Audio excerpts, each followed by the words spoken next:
కమ్మ సామాజిక వర్గానికి ఎలాంటి సహాయ సహకారాలు అందడం లేదని అంతర్జాతీయ కమ్మ ఫెడరేషన్ నేత కుసుమ కుమార్ ఆవేదన వ్యక్తం చేశారు. ప్రపంచపు నలుమూలల కమ్మ వాళ్ళు విస్తరించి అందరికీ అవకాశాలు కల్పిస్తున్నారని అన్నారు. కమ్మ సామాజిక వర్గానికి అనేక ఇబ్బందులు ఎదురవుతున్న తరుణంలో ఈ నెల 20-21వ తేదీల్లో హైదరాబాద్ అంతర్జాతీయ కమ్మ సమ్మేళనాన్ని ఏర్పాటు చేస్తున్నామన్నారు. తొలి రోజు తెలంగాణ సీఎం రేవంత్ రెడ్డి ఈ సమావేశాలను ప్రారంభిస్తారని చెప్పారు. ఇక్కడికి విచ్చేసిన పత్రికా విలేకరులకి అందరికీ నా యొక్క నమస్కారం. KGF కమ్మ గ్లోబల్ ఫెడరేషన్ అనే ఒక సంస్థని మేము 6 నెలల క్రితం స్థాపించుకోవడం జరిగింది. దాని ఆధ్వర్యంలో జూలై 2021 శని ఆదివారాల్లో హైదరాబాద్ ఇంటర్నేషనల్ కన్వెన్షన్ సెంటర్లో 2 రోజుల పాటు ప్రపంచ కమ్మ మహాసభలు ఏర్పాటు చేసుకోవడం జరిగింది. అంటే ఈ రోజుల్లో ప్రపంచం అనేది ఒక గ్రామం కింద మారిపోయింది. ఒక గ్లోబల్ విలేజ్ అనేది మనం అంటూ ఉన్నాం. ఈ సందర్భంలో మిగతా సామాజిక వర్గాల కంటే ఎక్కువగా మా యొక్క కమ్మ సామాజిక వర్గం ప్రపంచవ్యాప్తంగా విస్తరించి ఉన్న సామాజిక వర్గం. వివిధ రంగాల్లో ఎక్కడికెక్కడ కమ్మ సంఘాలు అనేది ఏర్పాటు చేసి దాని ద్వారా సేవా కార్యక్రమాలు మా వాళ్ళు ఎంతోమంది ఎన్నో సంవత్సరాల నుంచి తరాలుగా చేసుకుంటూ వస్తున్నారు. ఒక ప్రపంచ వేదిక అంటూ ఒకటి అవసరమని భావించడం, దానిలో భాగంగా లైక్ మైండెడ్ కొందరు ముఖ్యులతోటి కలిసి దీన్ని మేము ఏర్పాటు చేసుకోవడం జరిగింది. దీన్ని ఏర్పాటు చేసి దీని యొక్క బ్రోచర్ లాంచ్ అయిన తర్వాత వితిన్ 24 hours ప్రపంచం నలుమూలలా ఈ యొక్క బ్రోచర్ సర్క్యులేట్ కావడం, కొన్ని వేల మంది దాన్ని స్పందించి ఇటువంటి వేదిక అవసరం ఉంది, మనకు అవసరం ఉంది అని చెప్పేసి అడగటం మమ్మల్ని ఎంకరేజింగ్గా మాకు చాలా ఉత్సాహం ఇచ్చింది. దీంట్లో భాగంగా మేము వివిధ రంగాల నుంచి చెందిన ప్రముఖులని ఒక 1500 మందిని, ఫస్ట్ మేము 1200 మంది ఆహ్వానితుల్ని ఆహ్వానం మేరకు పిలుద్దామని చెప్పేసి అనుకున్నాం. కానీ ఈ స్పందన చూసి అమెరికా, కెనడా, ఆస్ట్రేలియా లాంటి దాదాపు 23 దేశాల నుంచి, భారతదేశం నలుమూలలో మన అన్ని రాష్ట్రాల నుంచి, ముఖ్యంగా మన దక్షిణాది రాష్ట్రాలైన తెలంగాణ, ఆంధ్ర, కర్ణాటక, తమిళనాడు రాష్ట్రాల నుంచి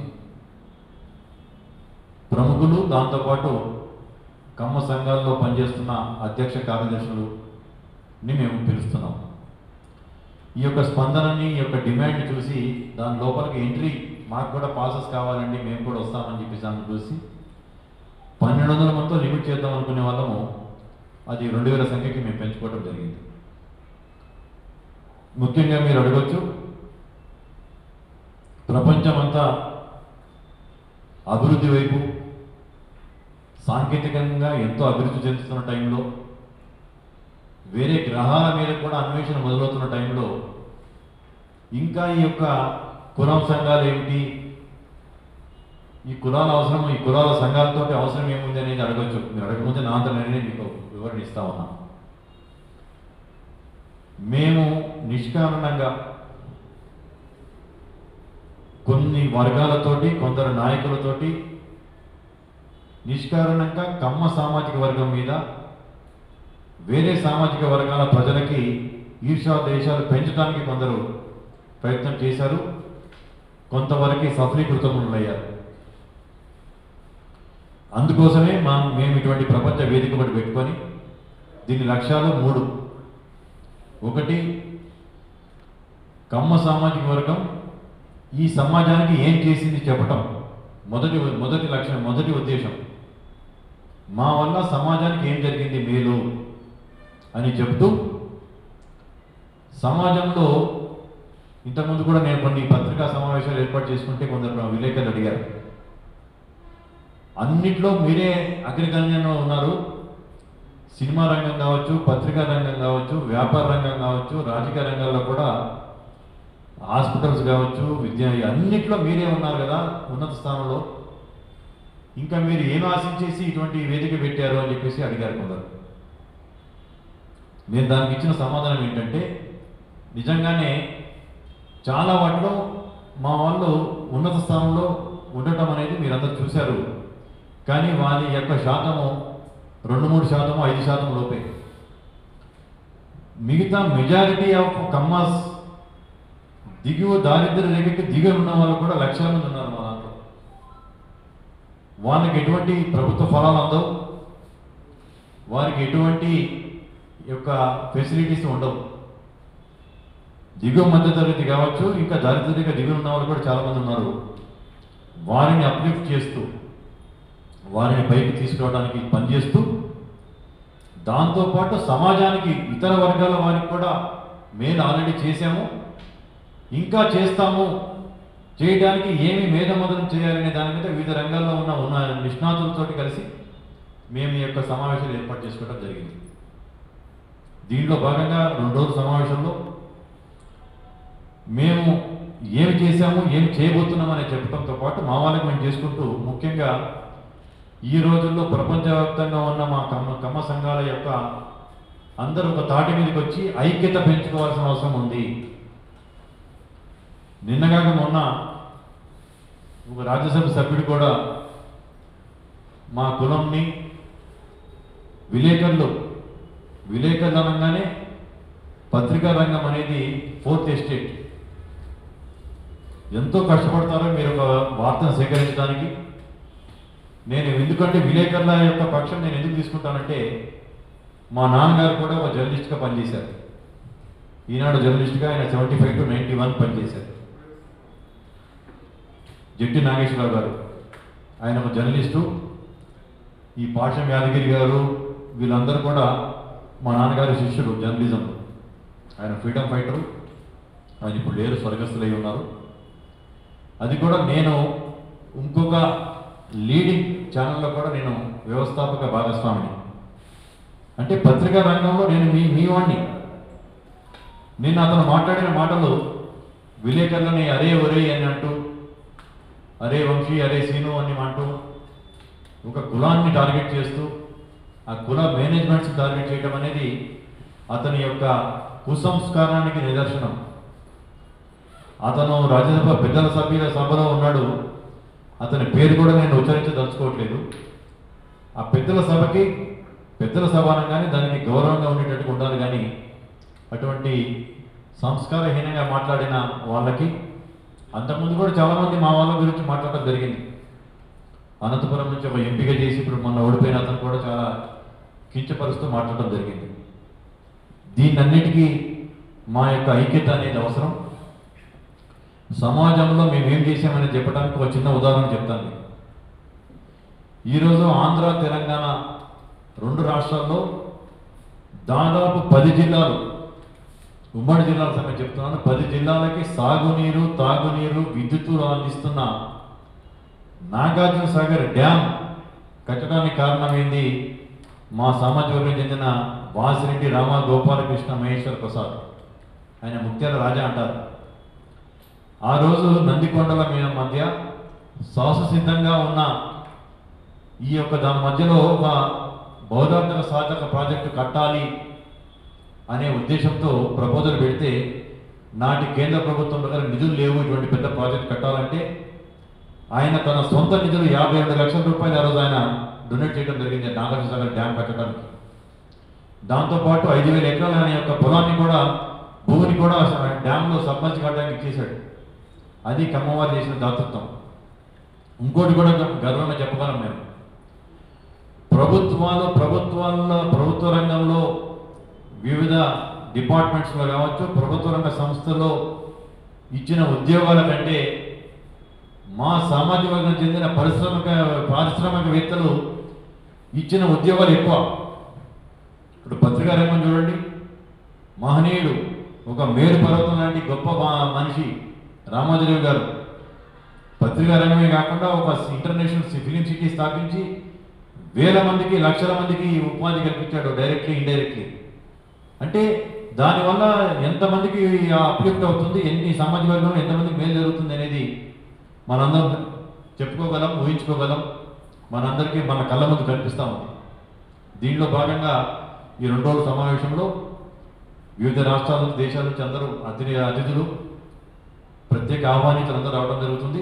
దీని ఇనాగరేషన్ జూలై 20th మార్నింగ్ 10:30కి తెలంగాణ రాష్ట్ర ముఖ్యమంత్రి రేవంత్ రెడ్డి గారు దీన్ని ప్రారంభోత్సవానికి వస్తున్నారు. దీనిలో భాగంగా మా యొక్క పెద్ద పెద్ద పారిశ్రామికవేత్తలతో మేము ఒక ఇన్వెస్ట్మెంట్ సెషన్ కూడా ఒకటి ఏర్పాటు చేసుకున్నాం. పెట్టుబడుల సమావేశం.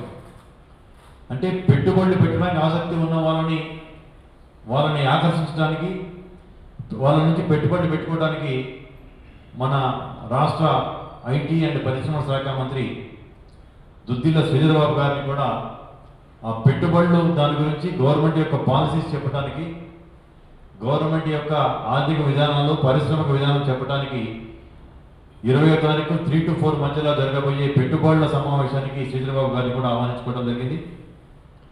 రెండో రోజు 21వ రోజు 4 రాష్ట్రాలు, దక్షిణాది రాష్ట్రాల నుంచి, తెలంగాణ, ఆంధ్ర, తమిళనాడు, కర్ణాటక రాష్ట్రాల్లో మా సామాజిక వర్గం నుంచి గెలిచిన ఎమ్మెల్యేలు, ఎంపీలని కూడా ఓ 50 మందిని రాజకీయ రంగంలో మా పాత్ర ఎలా ఉండాలి, ఇంకా ముందడుగు వేయాలంటే ఏం చేయాలనే దాని గురించి మాట్లాడుకోవడానికి వాళ్ళందరినీ పిలిచి వాళ్ళందరూ ఎలక్ట్ అయినందుకు వాళ్ళకి సన్మానం చేసుకునే కార్యక్రమం ఉంది. అదే రోజు సాయంత్రం ముగింపు. మా కమ్మవారి యొక్క మూలాలు, మేము రైతు బిడ్డలం, రైతులం, మట్టిని నమ్ముకొని బతికిన వాళ్ళం. ఆ వ్యవసాయ రంగం గురించి ఒక సెషన్లో, వ్యవసాయ రంగంతో పాటు ముగింపు సమావేశానికి మన రాష్ట్ర వ్యవసాయ శాఖ మంత్రి తుమ్మల నాగేశ్వరరావు గారిని వ్యవసాయ రంగం మీద మాట్లాడుతూ, దాంతోపాటు ముగింపు సమావేశానికి కూడా ఆయనని ముఖ్య అతిథిగా పిలుచుకోవడం జరిగింది. కమ్మవారు అనేటి వల్ల అంటే నలుగురికి అన్నం పెట్టి అన్నదాతలం. మేము ఎవరి దగ్గర కొట్టిపోయి లాక్కునేటోళ్ళం కాదు. మేము నలుగురికి అన్నం పెట్టేటోళ్ళము, నలుగురిని మాతో పాటు తీసుకొని ముందుకు తీసుకెళ్ళేవాళ్ళం. రాజకీయ రంగం చూసుకుంటే స్వర్గీయ ఎన్టీ రామారావు గారు ఆయన పార్టీ పెట్టి ఎంతమందికి రాజకీయంగా ఎంతమందిని పైకి తీసుకొచ్చాడు, ముఖ్యంగా బలహీన వర్గాలకు చెందిన నాయకులను ఎంతమంది నాయకులను తయారు చేశాడు అనేది మన యొక్క సంఘం తెలుసు. ఈ సమావేశాల తర్వాత తదుపరి మా యొక్క కార్యక్రమాలతోటి మా సామాజిక వర్గం మీద బురద జరగడానికి ప్రయత్నం చేసే వాళ్ళందరికీ మేమేం చేశామని చెప్తూ, వేరే సామాజిక వర్గాల ప్రజల నుంచి ఒక గౌరవప్రదమైన కమ్మానంగానే ఒక గౌరవప్రదమైన భావం కలిగించేటట్టుగా మా యొక్క చర్యలు ఉంటాయని చెప్పేసి చెప్తూ, మీరు ఇంకేదైనా అడగాలని అడగచ్చు. మేము ఆంధ్రప్రదేశ్ ముఖ్యమంత్రి చంద్రబాబు నాయుడు గారిని కూడా ఆహ్వానించుకోవడం జరిగింది. 21 నాడు ముగింపు సమావేశానికి ఆయన రమ్మని చెప్పి పిలవడం జరిగింది. కానీ 22 నుంచి ఆంధ్ర రాష్ట్రంలో ఉన్న శాసనసభ సమావేశాలు ఉన్నందున వాళ్ళ టీడీఎల్పీ మీటింగు ఆదివారం నాడు 21 నాడు ఉంది కాబట్టి నేను మీకు ఇన్ఫార్మ్ చేస్తాను, లేకపోతే మా ప్రతినిధి కింద వాళ్ళ మంత్రివర్గ సహచరులు ఎవరైనా పంపుతానని చెప్పి ఆయన అనడం జరిగింది. ముఖ్యంగా అందరూ బాగుండాలి, అందులో మేము ఉండాలి అనేది మా యొక్క నినాదం. సర్వే జన సుఖినో భవంతు అనేది మా యొక్క నినాదంగా మేము చెప్తాను. అంటే ముగ్గులు అమెరికా నుంచి దాదాపు ఒక 300 మంది వస్తున్నారు. ప్రముఖ పారిశ్రామికవేత్తలు తెలంగాణ నుంచి వస్తున్నారు, ఆంధ్ర నుంచి వస్తున్నారు, తమిళనాడు నుంచి వస్తున్నారు. అంటే 1, 2, 3 పేర్లు చెప్పి మిగతా వాళ్ళ పేరు చెప్పకపోవడం కూడా బాగుండదు. చాలా ఎక్కువ మంది వస్తున్నారు కాబట్టి పారిశ్రామికవేత్తలు, ప్రముఖులు. ఇప్పుడు కొన్ని పేర్లు చెప్పడం అనేది సరిపోదు, అన్ని పేర్లు చెప్పడానికి ఇక్కడ సమయం సరిపోదు. 23 దేశాల నుంచి, మన భారతదేశంలో దాదాపు అన్ని రాష్ట్రాల నుంచి, ముఖ్యంగా మన దక్షిణాది రాష్ట్రాల నుంచి ప్రముఖులు వస్తున్నారు. 21 రోజులు ఏపీ, తెలంగాణ, తమిళనాడు, కర్ణాటక 4 రాష్ట్రాల నుంచి వస్తున్నారు.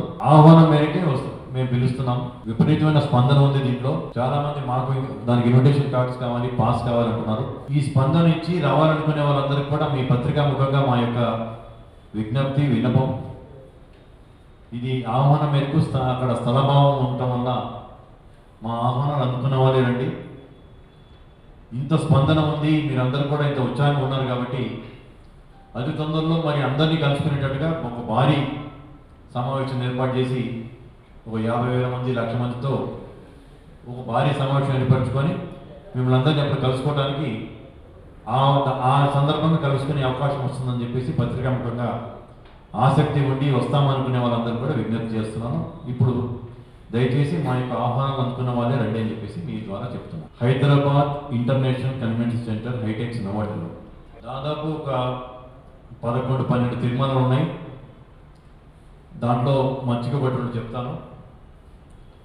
2030 వరకల్లా రాబోయే 5.5 yearsలో ప్రపంచంలో మా యొక్క జనాభా అఫీషియల్ గణాంకాలను బట్టి 2,10,00,000 మంది. అంటే భారతదేశ జనాభాలో 1.5% మా యొక్క సమాజ వర్గం యొక్క స్ట్రెంగ్త్ ఉంది. వారి అందరి యొక్క సమగ్ర సమాచారాన్ని సేకరించడం అనేది ఒక లక్ష్యంగా పెట్టుకుని ముందుకెళ్తున్నాం. నేను ఇంతకుముందు చెప్పినట్టు మా దాంట్లో ఉన్నత స్థానంలో ఉన్న వాళ్ళకంటే కూడా ఆర్థికంగా చాలా దిగువ స్థాయిలో ఉన్న వాళ్ళు ఎక్కువ. వాళ్ళని అప్లిఫ్ట్ చేయాలంటే మాకు వారి యొక్క సమగ్ర సమాచారం అనేది, కుటుంబ వివరాలు అనేది మాకు అవసరం కాబట్టి అదొక సమాచారం సేకరిస్తున్నాం. హైదరాబాద్ అనేది ప్రపంచ నగరం. ప్రపంచ దేశాల నుంచి కనెక్టివిటీ ఎక్కువ ఉంది కాబట్టి ఈ యొక్క కేజీఎఫ్ యొక్క హబ్ మెయిన్ కేంద్ర కార్యాలయం కూడా హైదరాబాద్లో ఏర్పాటు చేసుకుంటాం. చాలామంది ముందుకు వస్తున్నారు. మేము ఇంతమందికి విద్యార్థులకి స్పాన్సర్షిప్ చేస్తాము, చదువు చెప్పిస్తామని. సింగిల్ పేరెంట్స్కి కావచ్చు, దార్జరికలు దిగువ ఉన్న వాళ్ళకి విద్యార్థులకు కావచ్చు, ఏదైనా హాస్పిటల్స్లో పేషెంట్స్కి చాలామంది హాస్పిటల్స్ వాళ్ళు ముందుకు వస్తున్నారు. మీరు ఏదైనా ఐడి కార్డ్స్ ఇస్తే వాళ్ళకి ఆ కార్డ్స్ ఉన్న వాళ్ళకి మేము డిస్కౌంట్స్ ఇచ్చి మేము ట్రీట్మెంట్ చేస్తామని. అలాగే వివిధ సేవా రంగాలు చేస్తూ నాట్ ఓన్లీ మాకే కాదు సమాజానికి సేవ చేయటం అనేది మా యొక్క లక్ష్యం. దాంట్లో పాటు మా వాళ్ళతో పాటు సమాజానికి కూడా చేస్తాము. ఒక పెద్ద యూనివర్సిటీ లాంటిది కూడా ఒకటి ఏర్పాటు చేసి విద్యారంగంలో ముఖ్యంగా ఐఏఎస్ ఐపీఎస్లో వెనుకబడతా ఉన్నారు మా సామాజిక వర్గం నుంచి. ఐఏఎస్ ఐపీఎస్ను కూడా గణనీయంగా ప్రోత్సాహం చేసి వాళ్ళని కూడా ఇంకా అభివృద్ధిలోకి తీసుకురావడానికి వారితో పాటు ఆసక్తి ఉన్న వేరే వర్గాల వాళ్ళకి కూడా సాయం చేస్తాం. అంటే ప్రస్తుతం అనేది మేము ఆర్గనైజ్ చేసి సమావేశాలు అయిపోయిన తర్వాత అప్పుడు ఎట్లాగో సమగ్ర సమాచారం సేకరిస్తూ పాటు మెంబర్షిప్స్ కూడా మాది వెబ్సైట్ ఉంటుంది, www.kammaglobal.com అనేది. మా వెబ్సైట్లో ఎవరైనా లాగిన్ కావచ్చు. దాంట్లో రిజిస్ట్రేషన్ ప్రాసెస్ ఉంటుంది. దాంట్లో ఎవరైనా వారి యొక్క కుటుంబ వివరాలతో పాటు దాంట్లో ఎంటర్ కావచ్చు, సభ్యులుగా చేరవచ్చు. ఇది యాక్చువల్గా కేజీఎఫ్ అనేది సభ్యత్వం అనేది కమ్మాస్కే ఉంటుంది. బట్ వారితో పాటు వివిధ రంగాల్లో వివిధ స్థాయిల్లో ఎవరికైనా అవసరం ఉన్న వాళ్ళకి కూడా మేము సాయం చేయడానికి ఎప్పుడు ముందుంటాం. మేము ట్రేడ్ మార్క్ రిజిస్ట్రేషన్ అయిపోయింది మాది ఇంటర్నేషనల్గా. కేజీఎఫ్ అనేది command global federation trade mark registration అయిపోయింది. మన తెలంగాణ ప్రభుత్వంలో రిజిస్ట్రేషన్ నంబర్ 1/2024 కింద సొసైటీ కింద కూడా మేము రిజిస్ట్రేషన్ చేసి ఒక సంఘం కింద రిజిస్ట్రేషన్ చేసాం. దాని తర్వాత ముందు దాన్ని ఒక్కొక్క దీంట్లో చాలా వర్టికల్స్ ఉంటాయి. విద్యారంగం కావచ్చు, వేరే రకంగా చేసుకొని దాంట్లో ఒక రిటైర్డ్ ప్రొఫెసర్స్ని పెట్టేసి విద్యారంగంలో ఎవరెవరికైతే సాయం చేయాలనే దాన్ని పెట్టి పరిశ్రమలు స్థాపించే వాళ్ళకి స్టార్టప్స్కి ఎట్లా ఉంటే సహాయం ఉండాలనేది కాబట్టి డిఫరెంట్ రంగాలు అవన్నీ ముందు కార్యాచరణలో ఉంటాయి. ప్రస్తుతానికి ఇది registered for and trade mark registration కూడా జరిగింది. చాప్టర్స్ ఓపెన్ చేస్తున్నాం. ఆల్రెడీ ఏపీలో Guntur chapter, Vijayawada chapter, Vizag chapter, Rajahmundry chapter ఇట్లా చాప్టర్స్ ఓపెన్ చేసాం. తమిళనాడులో కోయంబత్తూరు చాప్టర్, మదురై, విదురునగర్ ఇవన్నీ చాప్టర్స్ చేసాం. కర్ణాటక కూడా చేసాం. అట్లాగే కేజీఎఫ్ యొక్క చాప్టర్స్ ఓపెన్ చేస్తాం. హెడ్ ఆఫీస్ మాత్రం హైదరాబాద్లో ఉంది. అంటే మీ ఇంతకుముందు చెప్పినట్టు మా యొక్క మూలాలు వ్యవసాయం, రైతులు మట్టిని నమ్ముకొని ఉన్నాం. ఎక్కడైతే నీరు ఉంటుందో అక్కడ కమ్మవారు ఉంటారు అనేది ఒకటి నానుడి కూడా ఉంది. వ్యవసాయ రంగంతో పాటు సినిమా రంగం, మీడియా రంగం, పారిశ్రామిక రంగం, వైద్య రంగం, విద్యా రంగం, రాజకీయ రంగం, ఇట్లా పరిశ్రమలో ఇన్ఫర్మేషన్ టెక్నాలజీలో మా పాత్ర చాలా కీలకంగా ఉంది. సత్యనారాయణ లాంటి ఒక గొప్ప అతను ఒక రోల్ మోడల్ కింద కనిపిస్తూ ఉన్నాడు ఈరోజు సీఈఓగా మైక్రోసాఫ్ట్కి. ఇట్లా చాలామంది ఇన్స్పైర్ చేసే వాళ్ళందరినీ. జ్యుడిషియరీలో కూడా మా దాంట్లో వాళ్ళు సుప్రీంకోర్టు ప్రధాన న్యాయమూర్తులకు వెళ్ళారు. ఇంకొందరిని ఎంకరేజ్ చేయడానికి సమాజానికి సేవ చేసే వాళ్ళము కానీ సమాజానికి నష్టం చేసే వాళ్ళం కాదు అని చెప్పడం అనేది ప్రధాన ఉద్దేశం. ఎవరైతే మా మీద ఈర్ష్యా ద్వేషాలు పెంచడానికి ప్రయత్నం చేశారో వాళ్ళు అట్లా పెంచడానికి ఛాన్స్ లేకుండా ఇంకోరొకటి కూడా చెప్తాను, చిన్న మాట చెప్పి ముగిస్తాను. మేము కష్టజీవులు అంటే కష్టజీవులను చూస్తారంటే మన యొక్క తేనెటీగని కష్టజీవి అనుకోవచ్చు. ఎవరైనా you have to be busy like A B అంటారు. అంటే తేనెటీగ ఎంతైతే నిరంతరం శ్రమిస్తుంటుందో తేనెటీగలాగా కష్టపడాలి అని చెప్పి చెప్తుంటారు. ఉదాహరణకి ఎవరైనా మా మీద ద్వేషించే వాళ్ళు ఒక పక్షుల గుంపు మీద రాయేసి కొట్టగలడు కానీ తేనెటీగ తొట్టె మీద రాయడానికి ఎవడైనా భయపడతాడు. ఎందుకంటే ఆ తేనెటీగలు వచ్చేసి వాడు రాయి వేసినాడు పారిపోయినట్టు చేస్తాయి. కాబట్టి నిష్కారణంగా మా మీదకి వచ్చే వాళ్ళకి కూడా మేము అటువంటి సమాధానం కూడా చెప్పబోతున్నాం. చాలామంది ఉన్నారు, అదే చెప్తున్నాను మీకు. ఒక 2-3 పేర్లు చెప్తే మిగతా వాళ్ళకి ఇది అవుతుంది. పరిశ్రమ రంగం కావచ్చు, సినీ రంగం కావచ్చు, మీడియా రంగం కావచ్చు, అన్ని రంగాల్లో ఉన్న ప్రముఖులు అందరూ వస్తున్నారు. మీడియా మిత్రులకి ఇంకొకటి, అక్కడ సమయం చాలా తక్కువ ఉంది కాబట్టి, అంటే అక్కడ స్పేస్ తక్కువ ఉంది కాబట్టి మీడియా వాళ్ళకి లింక్ ఇస్తున్నాం మేము. మీడియా ప్రతినిధికి లోపల స్థలాభావం వల్ల మీడియా ప్రతినిధిని ఆహ్వానించలేకపోతున్నాము. వాళ్ళకి లింక్ ఇచ్చేస్తున్నాం మేము. ఆ లింక్ ద్వారా దయచేసి మీరు కవర్ చేయాలని చెప్పి కోరుతున్నాం.